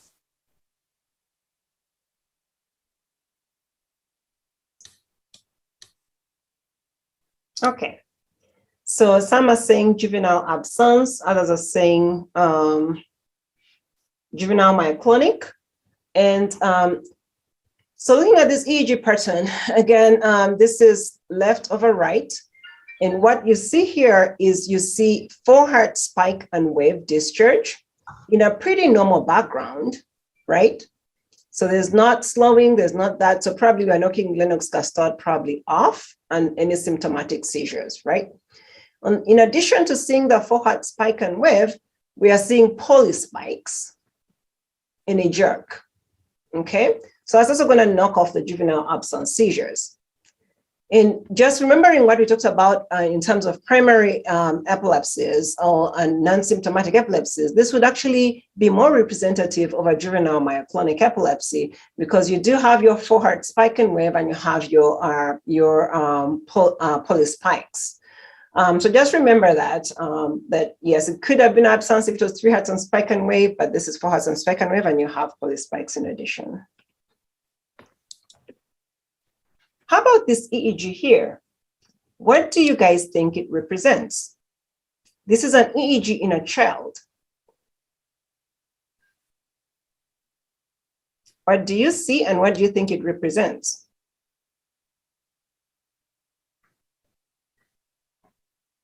Don't be shy.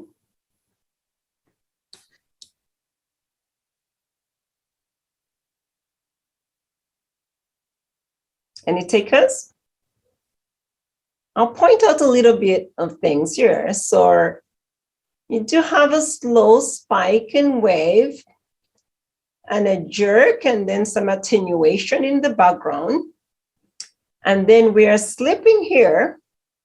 And then we have this pattern here that seems to be a diffuse better activity. So what do you guys think this might represent? So we have a spike, slow wave, and then we have a jerk with an attenuation. And then in slip, we have what appears to be some fast activity.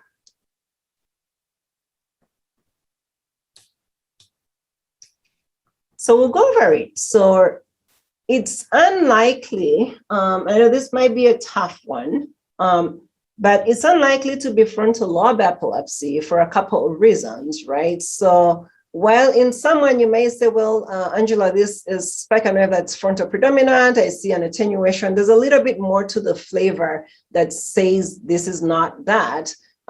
Because of you have this jerk and it's what appears to be a tonic seizure. She jerks and then has an atonic seizure. Obviously, I did not show you the video here. But then also in addition, in frontal lobe seizures, you don't necessarily have the paroxysmal fast activity in sleep. So that we're going to knock that off. If you had said myoclonic, someone may give it to you just because of the jerk you're seeing here, but the EEG has more information than just the myoclonic, right? So you're having some fast activity. So that tells me, no, it's not just plain myoclonic. It's probably something more like that. It's probably, yes, it's more likely a symptomatic seizure, right? So probably the closest common answer that we had chosen, and actually this is from one of our patients, I believe it's one of our pediatric groups, the patient actually is believed to have symptomatic epilepsy in the spectrum of the LGS spectrum. So that's what really we concluded that EEG to represent. Next. This is a 58-year-old woman with a history of a meningioma and seizures that are intractable to 2 anti-seizure medications. We brought her to the EMU, and this is her seizure. This is her EEG pattern. This is the left temporal region, right temporal region. And I'm wondering, what do you think this EEG represents? Does it represent a right temporal lobe seizure, a bitemporal seizure, a left occipital seizure, or a non-epileptic event? And why?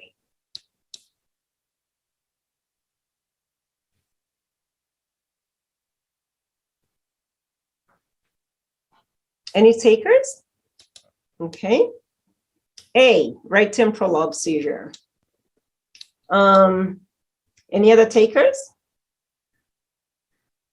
So that's a good guess, but I'll explain to you why I think this is not a right temporal lobe seizure. So a seizure on an EEG needs to have a beginning and an end, meaning it has to evolve, right? So you have to have a build. It has to start with something and increase. And the build should include its frequency should change, and then you should also have a physiologic field. And if you look at this EEG pattern, it actually does not necessarily meet that. When we count through the beginning, so let's say that this is where the seizure, quote unquote, seizure started. 1, 2, 3, 4, 5. 1, 2, 3, 4, 5. So it's the same right from the beginning to the end. That's 1, right? And then the field itself and the morphology doesn't really follow what we talked about in terms of a physiologic field. So it's involving T8, skips the posterior leads on that, and then goes to the O1, not making quite a little bit of sense. So looking at this, actually, remember we talked about not overreading an EEG. This is actually a patient who had a non-epileptic event. This was not epilepsy, although the patient had a risk factor for epilepsy.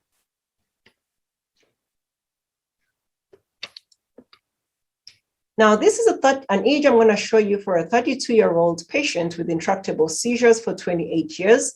They came to see you for a second opinion. They have a routine EEG in hand, and that routine EEG is normal. You then perform video EEG, during which the patient is noted to have stereotyped events, both in the awake and the sleep state. As I show you this EEG, I'm asking, what is the most likely diagnosis? Do you think this is non-epileptic spells with sleep disorder, temporal lobe epilepsy, frontal lobe epilepsy, or well, something other than epilepsy? So this is that patient's awake EEG. And I'm going to ask, do you think this is normal or abnormal? We'll start off with that. If you think it's normal, type A. If you think it's abnormal, type B. Normal or abnormal? Normal. Perfect. And again, awake and sleep. Now we move forward and capture. This is the patient's event. The patient is asleep and then has this activity. And then, I don't know what you see. What do you see with this EEG? What do you think is going on here? Do you think this could potentially be a seizure? Again, the same symptoms occur in sleep and awake. Or do you think this is a sleep disorder? So I'll take you back. What do you think this patient has?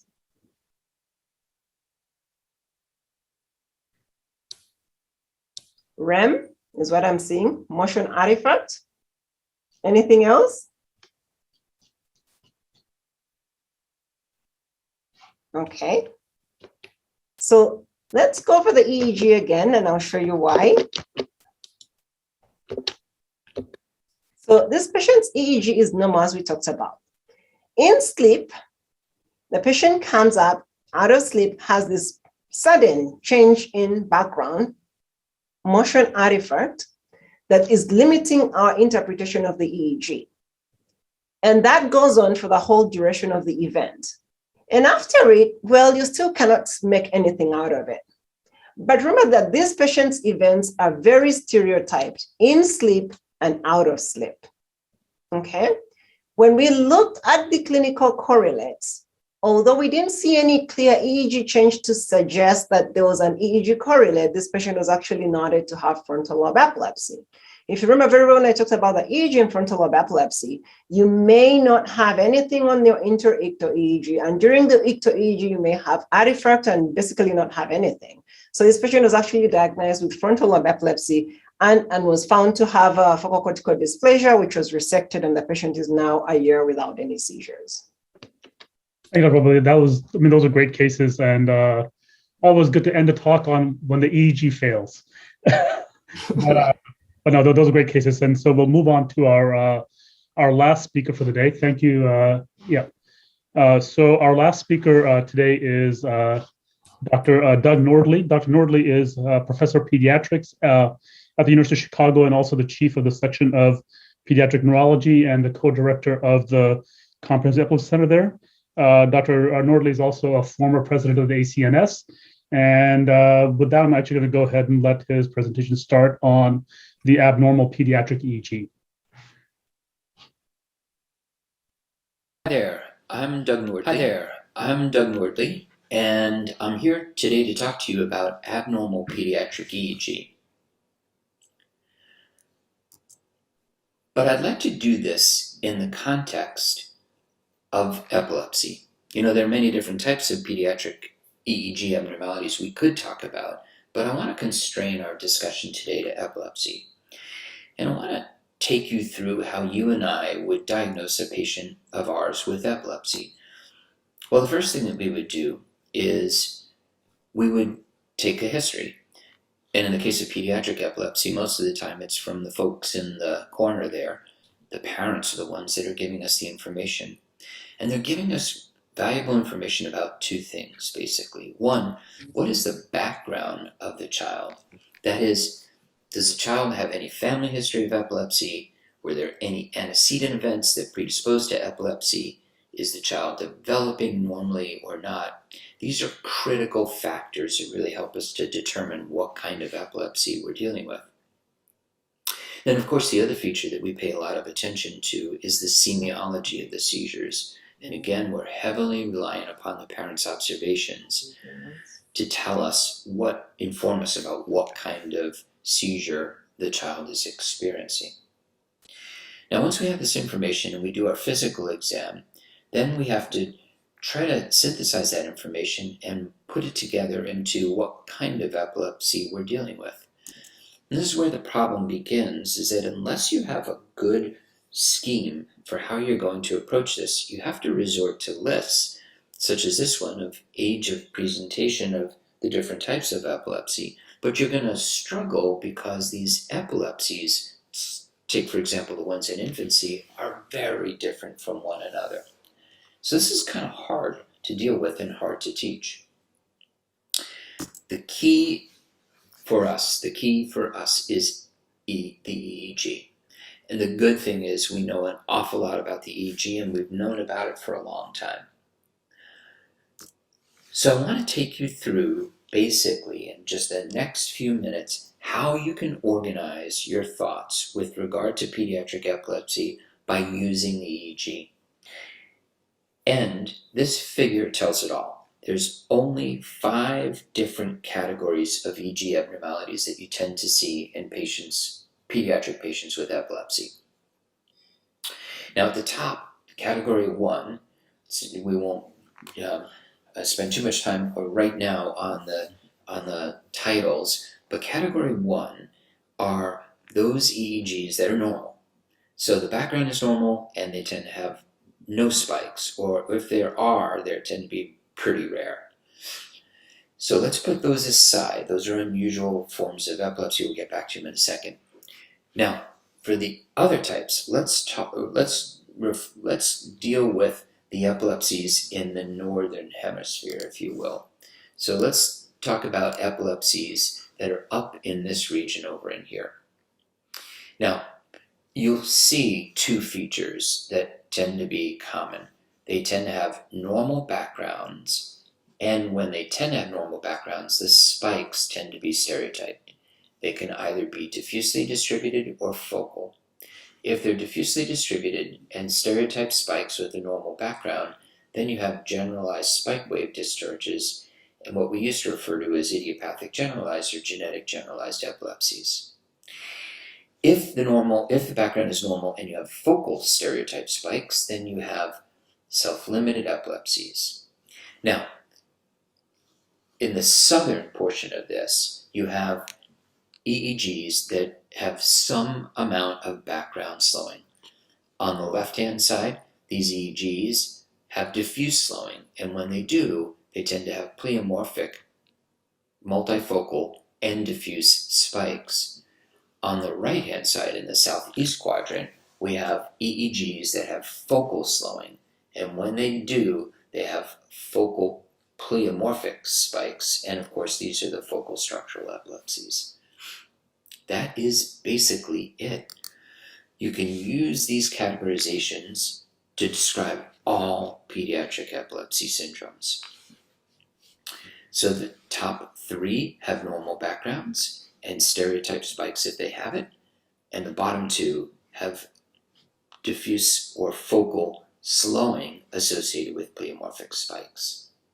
Now, the key feature is whether or not the spikes are stereotyped.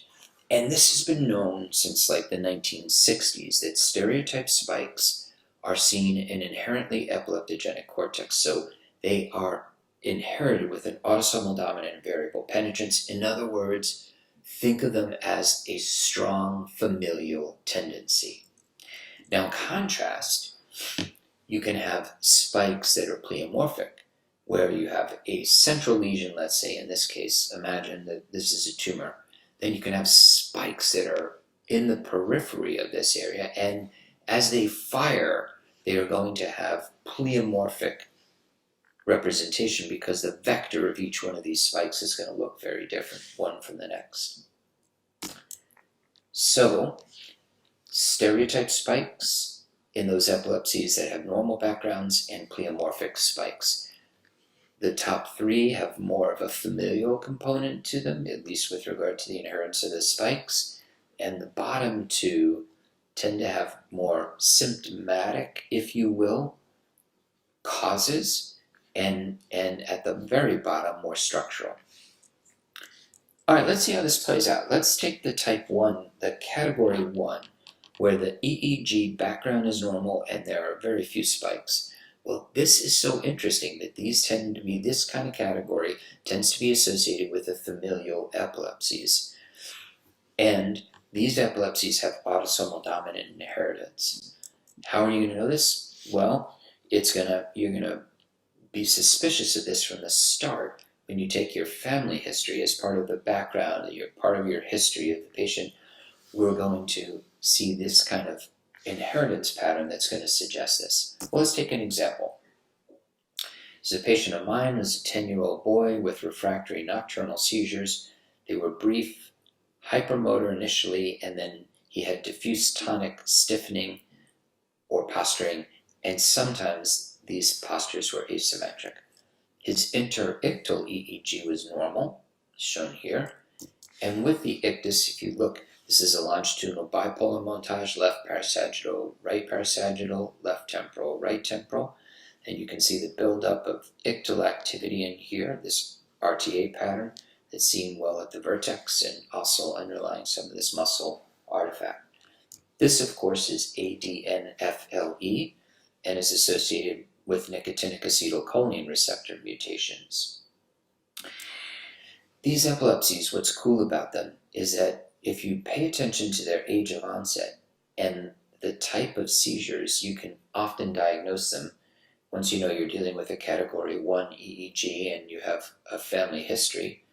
And what's cool is that they're often associated with just 1 or 2 genes. So you can actually, if you wanted to do gene testing, you could probably be very selective. Of course, nowadays we get panels, and the panels contain all these genes. Now, type 2, category 2, are where you have a normal background and stereotyped generalized spike wave discharges. And this category is associated with genetic generalized epilepsies. Again, the spikes are inherited as autosomal dominant, but the susceptibility to epilepsy is only about 20 to 30% hereditary. So less of a full familial flavor to these kinds of epilepsies.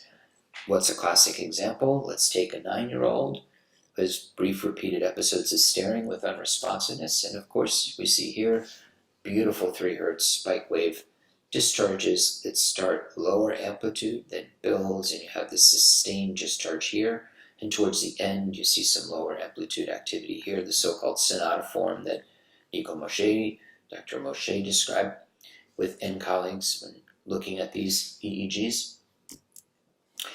And we all know that this is usually associated with a good prognosis. And we have nice data, thanks to Tracy Glauser, about how to proceed with this. From his wonderful study, we know that ethosuximide is the drug of first choice. These epilepsies may be polygenic in terms of their inheritance, like height, but there could be other factors like environment that play a role. We have to see. How do we diagnose them? Again, we look at the age of onset and the prototypic seizure type. Once we know we're dealing with a category 2 epilepsy, and say there's some family members from the family history and a normally developing individual typically, then it's not hard to make a diagnosis. You just put that information together with your seizure semiology, your age of onset, and you'll have your diagnosis secured. Let's move on to the next type, which is the other very common pediatric epilepsies that we encounter, namely the self-limited epilepsies. You can see here, remember again, normal background with focal stereotype spikes. And this is the one type of epilepsy where you can pretty much guarantee to the family that it's highly likely that the patient is going to go into remission. So that's why we refer to them as the self-limited epilepsies. Let's take an example. A school-age boy with nocturnal paroxysmal events has these spikes seen here in the central and mid-temporal region, diphasic morphology, shown here again. And in this slide, you see when you look at these spikes here, they're fairly stereotyped. Each spike looks pretty similar to the next. And what I want those of you who are beginning EEGers, always pay attention to the vector. Look in the referential run not only where the spike is electronegative, but also positive. And in here you see that example of a so-called horizontal dipole, electronegative at C4, positive at FP2 and at FP1.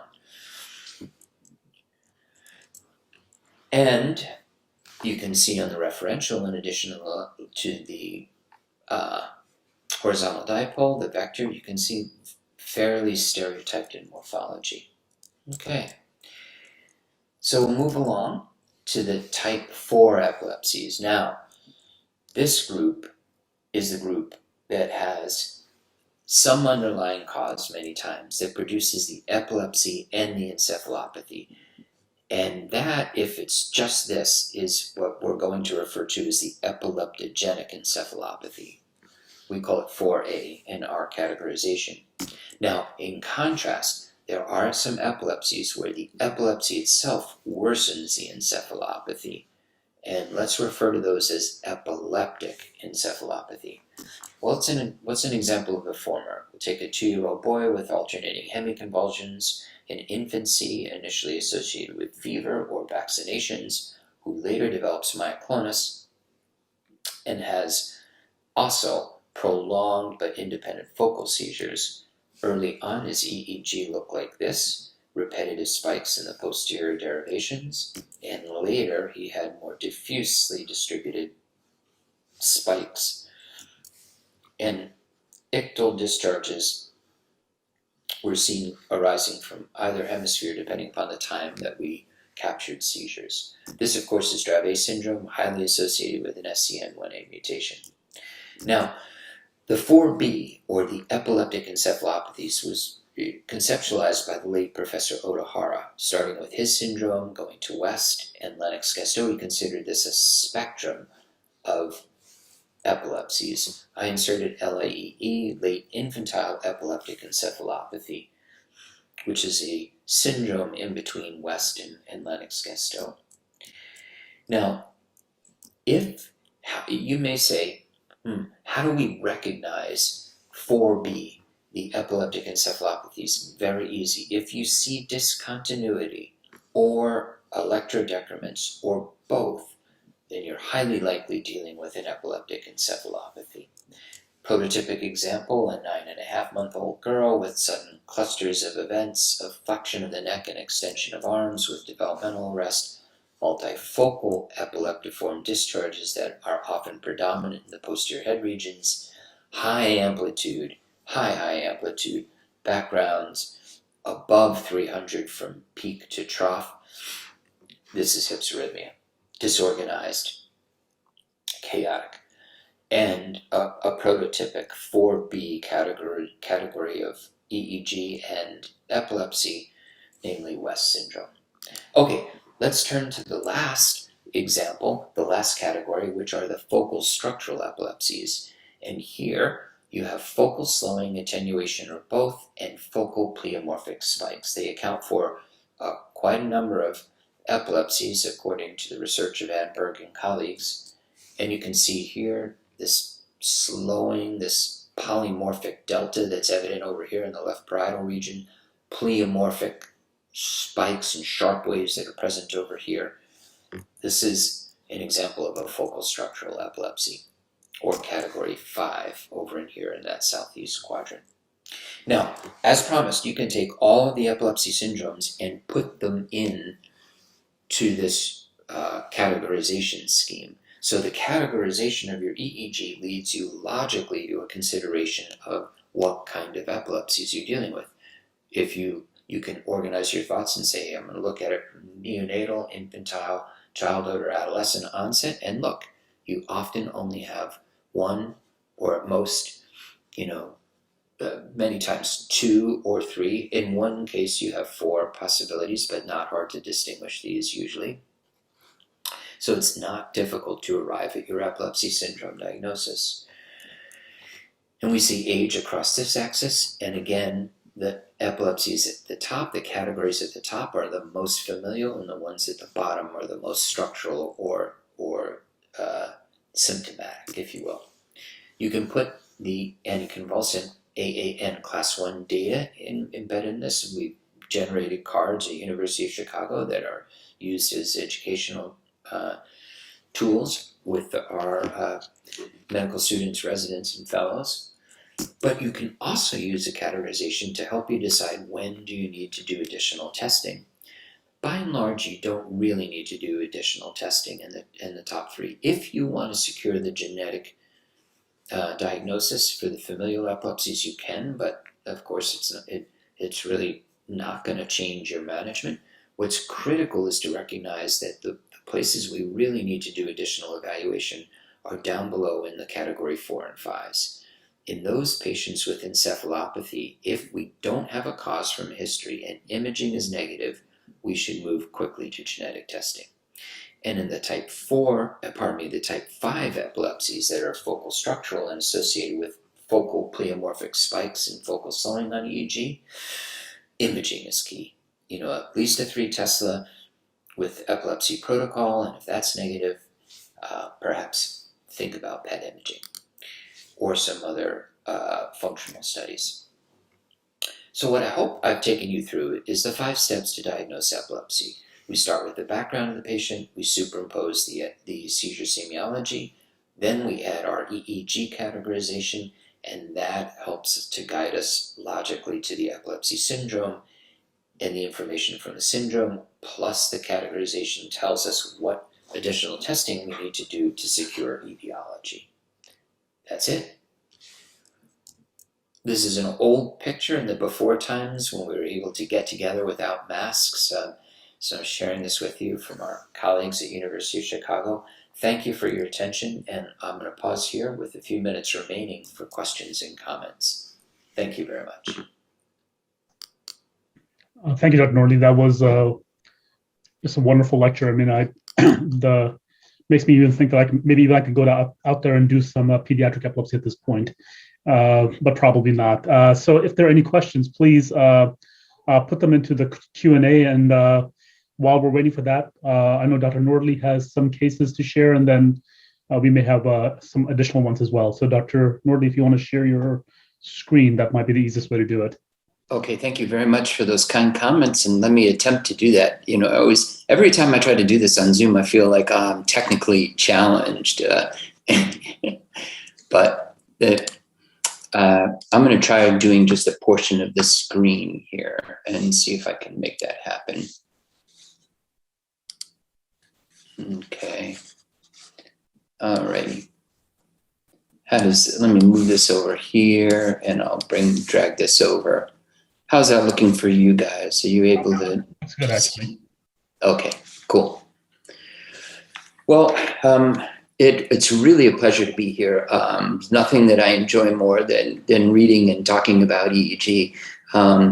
What I wanted to do in the case presentations is present you with a couple of different scenarios. And again, in the same flavor, I'll give you a little bit of clinical information, because EEG in the end is really only helpful if you've done your work from the clinical standpoint. You really have to have your background secure in your clinical interpretation. Then you can add your EEG, and that's when you get the maximum power out of your EEG. So let's start with this. And what I want you to do is please utilize the chat. I'm going to ask you a couple of questions, but typically what I'm going to ask you is, what are the features that you're seeing in the EEG? And then what category of EEG does this fall into? Let's see how that goes for us. Okay, so our first case is a 10-year-old girl who has just a touch of developmental delay, not perfectly normal, just like a little, had a 504, a little extra help in school. She has frequent events that are occurring each day where she briefly closes her eyes, and then her parents see some jerking of her eyelids that are maybe associated with an alteration of awareness. They're brief events. They only last about 3 to 6 seconds on average. And here's the associated EEG. So have a look at this. I'm going to tell you, because you can't see that the remainder of this, and I've dialed down the sensitivity. that this is a normal background, if you take my word for it. This good anterior to posterior voltage and frequency gradient in other portions. There's a good posterior dominant rhythm. There's not too much intermixed slowing. It's appropriate for age. And I zeroed in on this portion. If you utilize the chat, tell me what you see.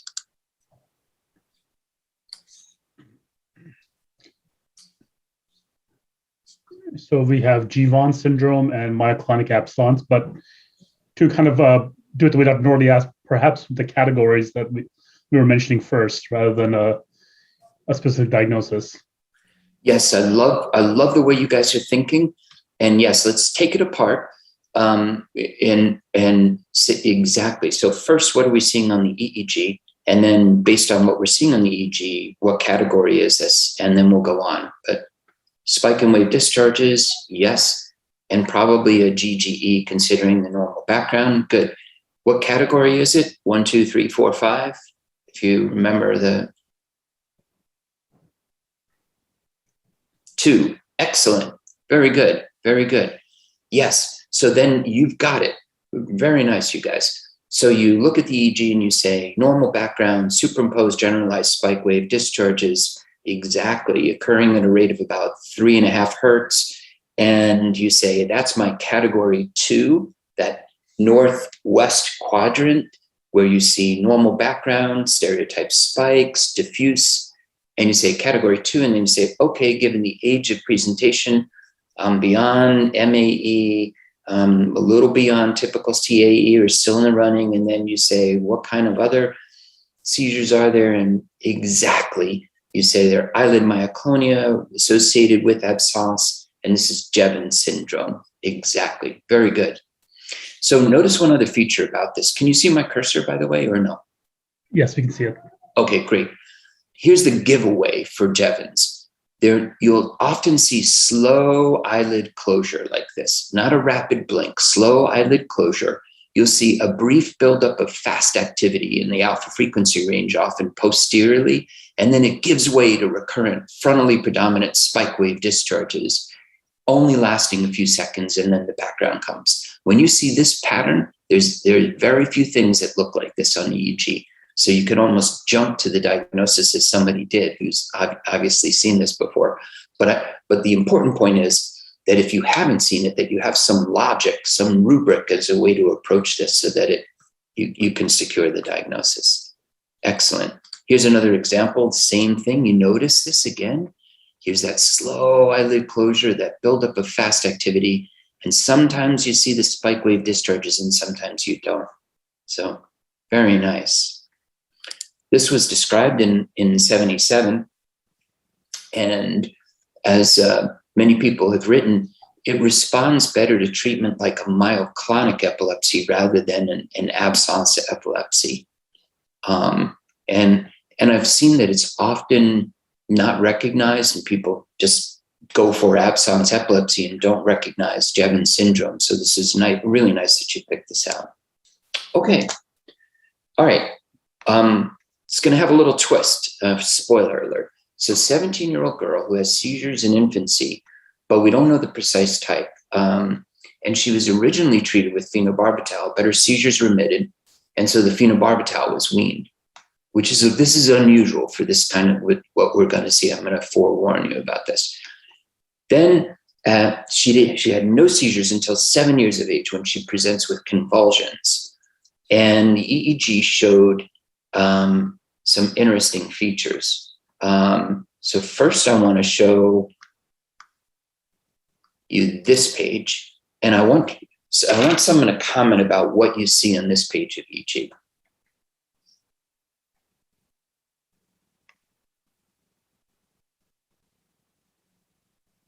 So she's 17, remember.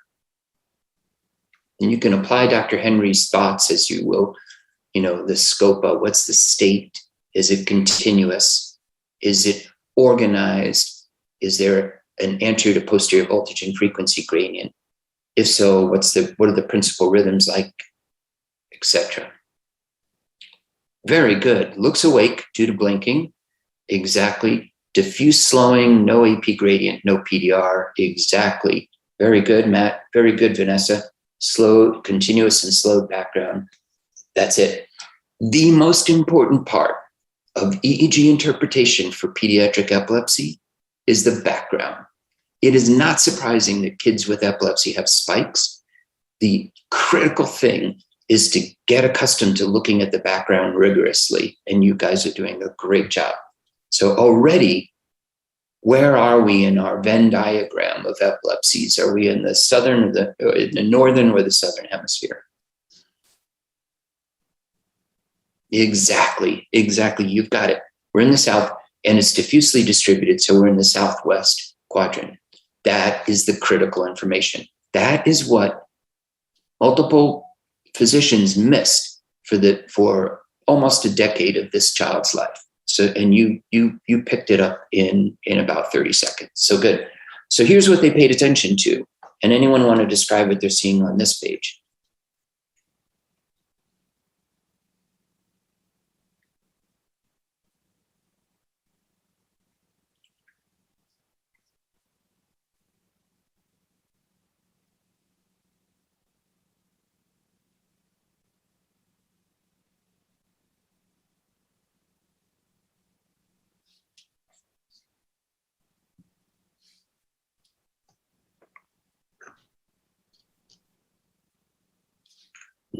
Okay. Yes, very nice. Yulia, very nice. A high amplitude generalized polyspike burst. Very good. And you see these spikes that are here. Polyspikes is when you get to 3 or more spikes. So it's a little hard to differentiate this and this one, but you see an irregular, if you trust me on this, it's an irregular repetition rate for this. It's fast. And you see the spikes and then this big kind of aftergoing slow wave that's a little attenuated over in here. So very good. So we know, putting all the pieces together, we have a diffusely distributed discharge in the context of slowing. So we need to think about epilepsies that are associated with encephalopathy. So it's treated with a variety of medication. The physician suspected focal seizures with secondary generalization, and started phenytoin, which tells you this is some years ago, right? Probably none of you guys use phenytoin anymore as an oral drug, but started phenytoin, and sadly the patient began to have abundant disabling jerks. So what kind of category are we dealing with? And anyone want to comment about what kind of epilepsy this is? Yes, generalized, exactly, Matt. Generalized epilepsy, worse with phenytoin. And we want to take it any bit further. What category are we in?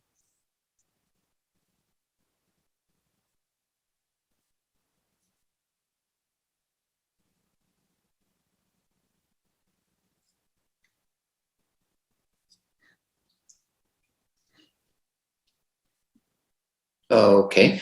Well, in the interest of, yeah, very good, Victoria. So in the interest of time, I'm going to tell you we're in category 4. And when you're in category 4, the epilepsies with encephalopathy, you have to distinguish, because of the background slowing, you have to distinguish whether it's discontinuous or has decrements or not. If it doesn't, you're in 4A, which are the epilepsies with encephalopathy.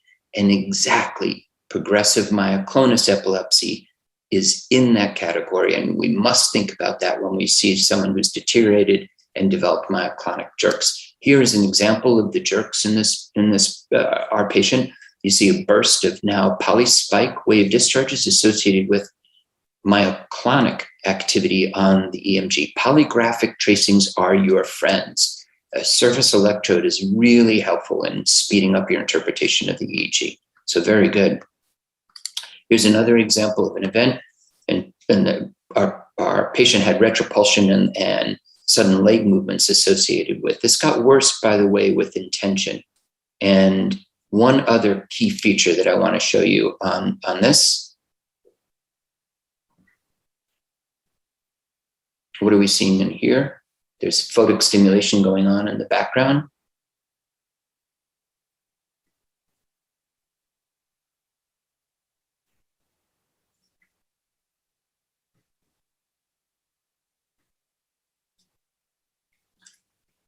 While you're thinking about it and composing, here's the flashes and look at what's happening. Yes, It's an exaggerated photic response. And remember that that's key. You see that. You see somatosensory evoked potentials, visual evoked potentials are all enhanced in patients sometimes with progressive myoclonus epilepsies. So very good. Which particular PME do you think we're dealing with? Here's the clue.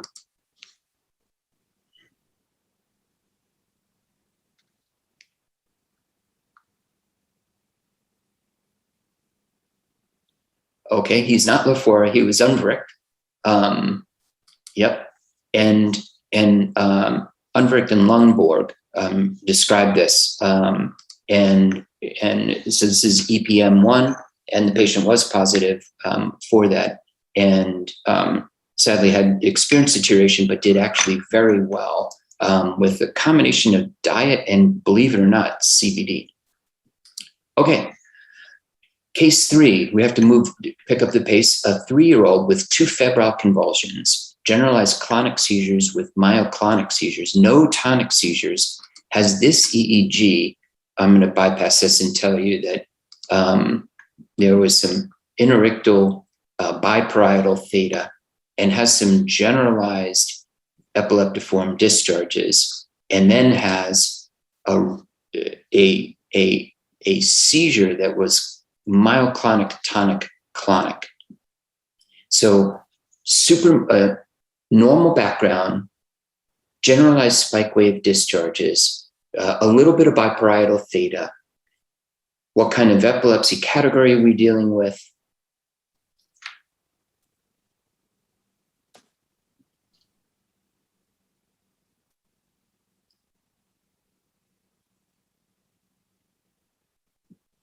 So normal EEG background, generalized spike wave discharges.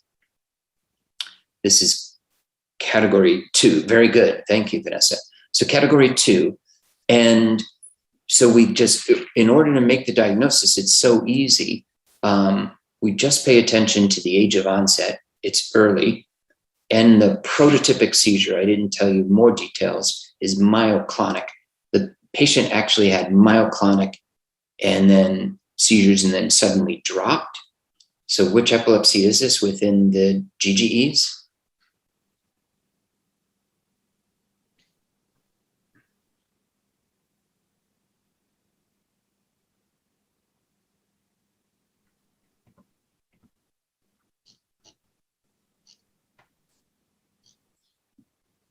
Okay, we're going to have to, very good, Matt. Doza syndrome or myoclonic atonic epilepsy. The point is that just go through it systematically, use your categorization scheme, look at the age of onset, look at the prototypic seizures that you're dealing with, and you'll often pop in with the diagnosis. Okay, here's a challenging one. I'm going to leave you with a challenging one here. A 10-month-old boy who has episodes of sudden head flexion and has a normal EEG background, I'm going to tell you, and then this abnormality that's associated with the head goes like this, dum, dum, dum, with these events. What category of epilepsy is this? Normal background and these EEG features.